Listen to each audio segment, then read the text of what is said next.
जी बिस्मिल्लाहिर्रहमानिर्रहीम। अस्सलाम वालेकुम dear students, welcome to the another lecture of biology. आज हम डिस्कस करेंगे मोनोसैकेराइड्स का जो नेक्स्ट टॉपिक था, ओलिगोसैकेराइड। बेसिकली हमने क्लासिफिकेशन ऑफ कार्बोहाइड्रेट्स के टॉपिक को स्टार्ट किया था, जिसके अंदर हमने ये चीज़ डिस्कस की थी कि जो कार्बोहाइड्रेट्स है उसको हम 3 बड़े ग्रुप में तकसीम करते हैं। पहले ग्रुप को हमने नाम दिया था मोनोसैकेराइड, दूसरे ग्रुप को हमने नाम दिया ओलिगोसैकेराइड और तीसरे को हमने नाम दिया पॉलीसैकेराइड। मोनोसैकेराइड को हम डिटेल के साथ डिस्कस कर चुके हैं लास्ट लेक्चर्स के अंदर। आज हम ओलिगोसैकेराइड को डिस्कस करेंगे कि ओलिगोसैकेराइड बेसिकली क्या है। तो स्टार्ट करते हैं कि ओलिगोसैकेराइड को अगर आप लफ्जी मतलब इसका देखा जाए तो ओलिगो का मतलब होता है फ्यू। सो ये ओलिगोसैकेराइड बेसिकली ऐसे कार्बोहाइड्रेट्स होंगे कि जो चंद मोनोसैकेराइड से मिलकर बनते हैं।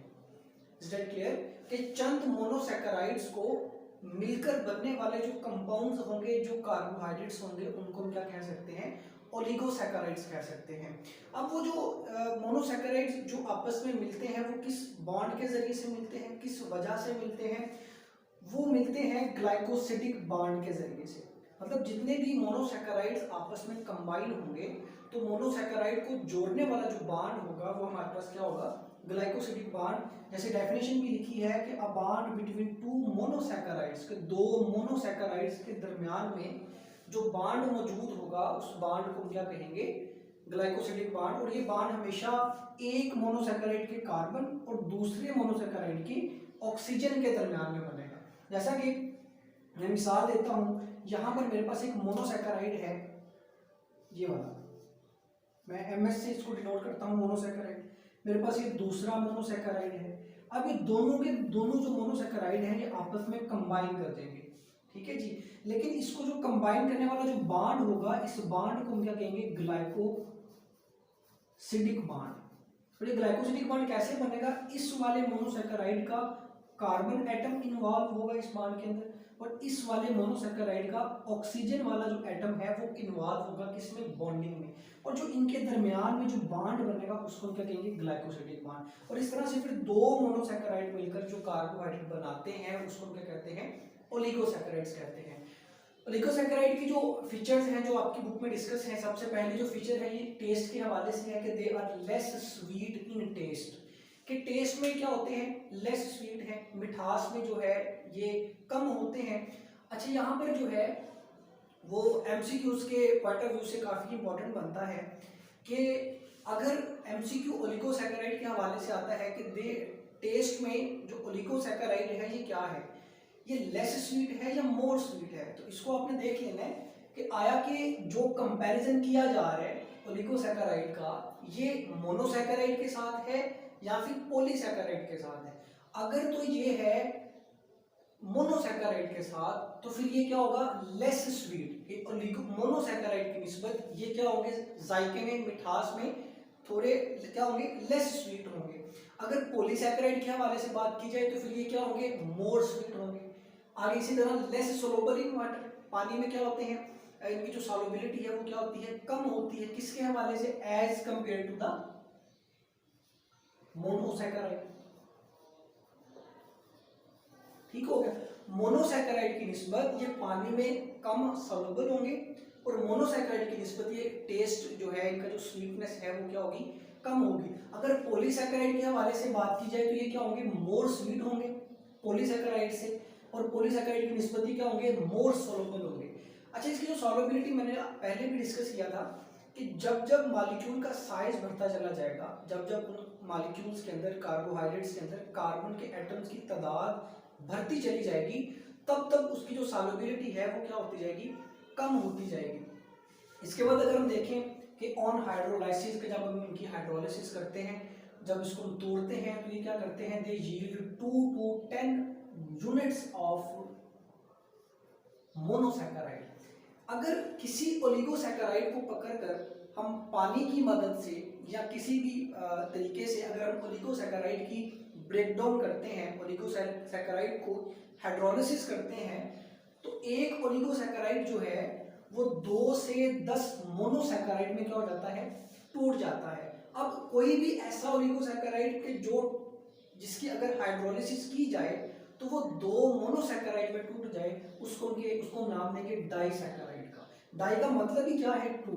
सो कोई भी ऐसा ओलिगोसैकेराइड कि जिसकी अगर हाइड्रोलिसिस की जाए तो वो दो मोनोसैकेराइड में कन्वर्ट हो जाए तो उसको हम क्या कहेंगे, डाइसैकेराइड। इसी तरह अगर वो 3 में कन्वर्ट होगा ट्राइसैकेराइड, 4 में होगा टेट्रासैकेराइड, 5 में होगा पेंटा, इसी तरह सो ऑन जो है ये चलता रहेगा।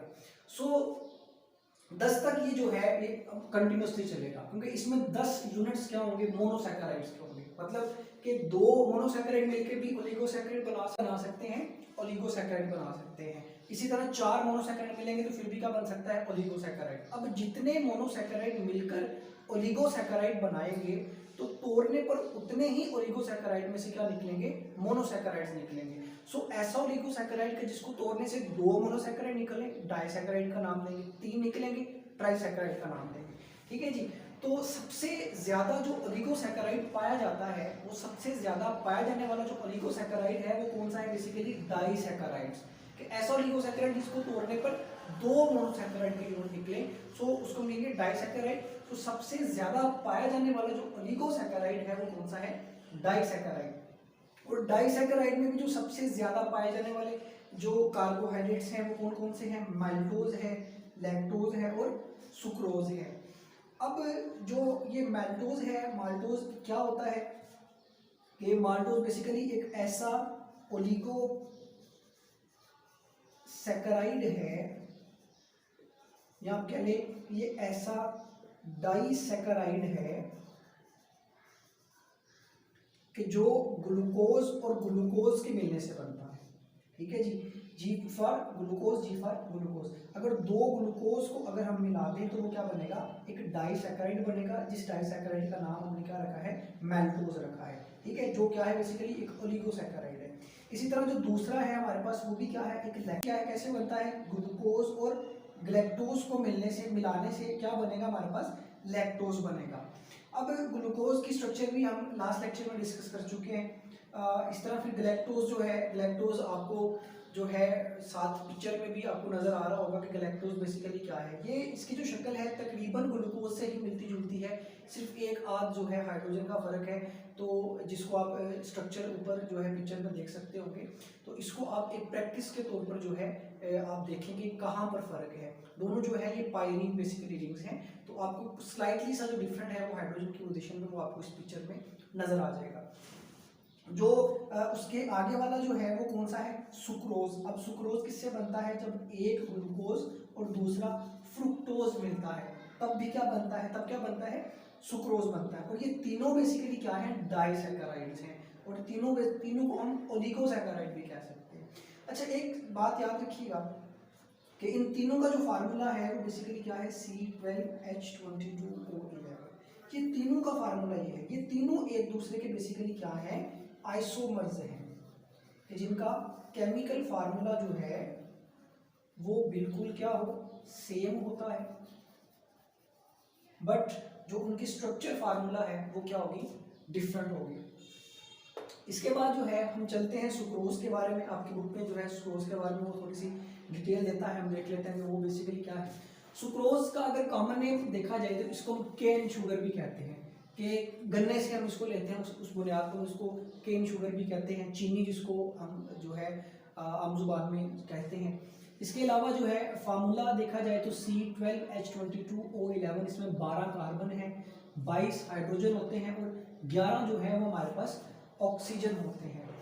तो अब जो है अगर इसकी हाइड्रोलिसिस हम करते हैं सुक्रोज की तो यील्ड 2 मोनोसैकेराइड। तो ये क्या करता है, 2 मोनोसैकेराइड्स को प्रोड्यूस करता है। एक मोनोसैकेराइड का नाम है ग्लूकोज, एक का नाम है फ्रुक्टोज। क्योंकि मैंने जैसे हमने पहले डिस्कस किया है कि जो सुक्रोज है वो किससे बन रहा है, ग्लूकोज और फ्रुक्टोज, मतलब इन दोनों को मिलाने से सुक्रोज बनता है। अगर मैं इस सुक्रोज को तोड़ूंगा तो फिर इसमें से निकलेगा क्या, ग्लूकोज और फ्रुक्टोज। तो यही वो कह रहा है, कहता है अगर इसकी हाइड्रोलिसिस की जाए तो इट यील्ड्स 2 मोनोसैकेराइड। जो ये क्या करेगा, 2 मोनोसैकेराइड को पैदा करेगा। एक का नाम है ग्लूकोज और दूसरा है हमारे पास fructose. Both are non reducing sugars. ये बेसिकली दोनों बेसिकली क्या है, रिड्यूसिंग शुगर्स है। अब रिड्यूसिंग शुगर्स का मतलब क्या है कि जो दूसरे एलिमेंट किसी दूसरे एलिमेंट की क्या करवाते हैं, रिडक्शन करवाते हैं, उसको हम कहते हैं क्या है, रिड्यूसिंग एजेंट है। जैसा कि एक इक्वेशन मैंने लिखी है कि ये मेरे पास ग्लूकोज है, ये ऑक्सीजन है, ये कार्बन डाइऑक्साइड। इस ग्लूकोज में से जो हाइड्रोजन था वो ट्रांसफर कर दिया इसने किसको, ऑक्सीजन को, ठीक है जी। पर ऑक्सीजन को जब इसने रिड्यूस किया तो क्या बन गई, पानी बन गया। सो ऑक्सीजन की ये क्या कर रहे हैं, रिडक्शन कर रहे हैं, लेकिन रिडक्शन करवा कौन रहे, ग्लूकोज करवा रहे हैं, ठीक है। इस बुनियाद पर हम ग्लूकोज को क्या कहेंगे, रिड्यूस क्या हो रही है, ऑक्सीडेशन, लेकिन इसकी क्या करवा रहे हैं, रिडक्शन करवा रहे हैं। सो इस बुनियाद पे कि जिसकी खुद ऑक्सीडेशन हो लेकिन दूसरे की रिडक्शन करवाए तो उसको हम कहते हैं रिड्यूसिंग एजेंट। सो ये दोनों बेसिकली क्या है, रिड्यूसिंग शुगर्स हैं कि खुद की ऑक्सीडेशन होती है और दूसरे की क्या करवाते हैं, रिडक्शन करवाते हैं। फॉर्मेशन ऑफ सुक्रोज देख लेते हैं कि सुक्रोज की जो फॉर्मेशन है वो कैसे होती है, कैसे सुक्रोज बनता है। कि जब एक ग्लूकोज और एक फ्रुक्टोज आपस में मिलते हैं तो क्या बन जाता है, एक सुक्रोज का मॉलिक्यूल बन जाता है। अच्छा, यहाँ पर एक बात है बड़ी इंटरेस्टिंग सी, ग्लूकोज में भी 6 कार्बन है, फ्रुक्टोज में भी 6 कार्बन है, लेकिन शुगर के अंदर जब हम कार्बन देखते हैं तो 12 कार्बन नजर आते हैं, 6 and 6 12, ठीक हो गया।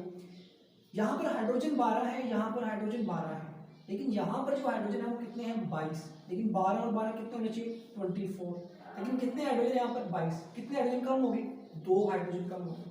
यहाँ पर ऑक्सीजन कितनी है, 6, यहाँ पर कितनी है, 6 और 6 12, यहाँ पर कितनी है, 11, कितनी कम है, 1।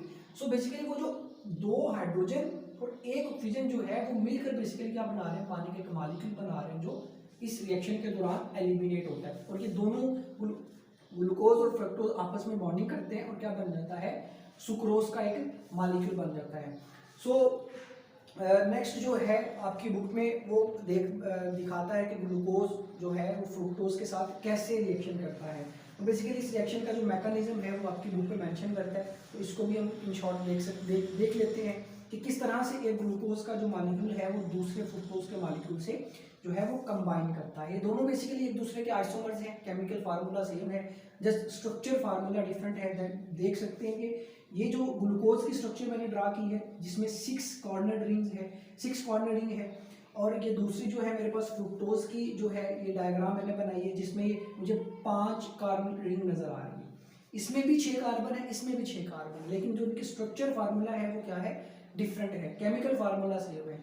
तो कैसे ये जो है कंबाइन करते हैं आपस में कि जो ग्लूकोज का ये जो OH है और ये जो फ्रुक्टोज की जो ऑक्सीजन, ये जो हाइड्रोजन है, इस ग्लूकोज इस वाले मॉलिक्यूल की जो हाइड्रोक्सल और उस वाले मॉलिक्यूल का ये जो हाइड्रोजन है, ये बेसिकली क्या होते हैं, आपस में कंबाइन करते हैं और क्या बन जाता है, H2O।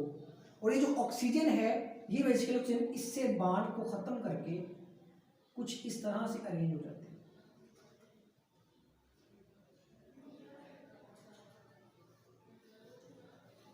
इस तरह से, और फिर ये किसकी स्ट्रक्चर बन जाएगी हमारे पास, एक सुक्रोज के मॉलिक्यूल की, ठीक है जी। सो ये सारा का सारा जो था ये रिएक्शन आपके बुक में मेंशन किया था कि जिसमें ग्लूकोज और फ्रुक्टोज कंबाइन करता है तो क्या बन जाता है, एक सुक्रोज का जो है एक मॉलिक्यूल बन जाता है। सो ये आज का टॉपिक था जिसमें हमने ओलिगोसैकेराइड के बारे में इन शॉर्ट जो है वो बात किया, डिस्कस किया। तो ये लॉन्ग क्वेश्चन के पॉइंट ऑफ व्यू से इंपॉर्टेंट है, कुछ MCQ इसमें से पूछ सकता है जैसा कि मैंने बता दिए, ठीक है जी। तो आज के लिए इतना ही, नेक्स्ट लेक्चर में इंशाल्लाह हम डिस्कस करेंगे पॉलीसैकेराइड।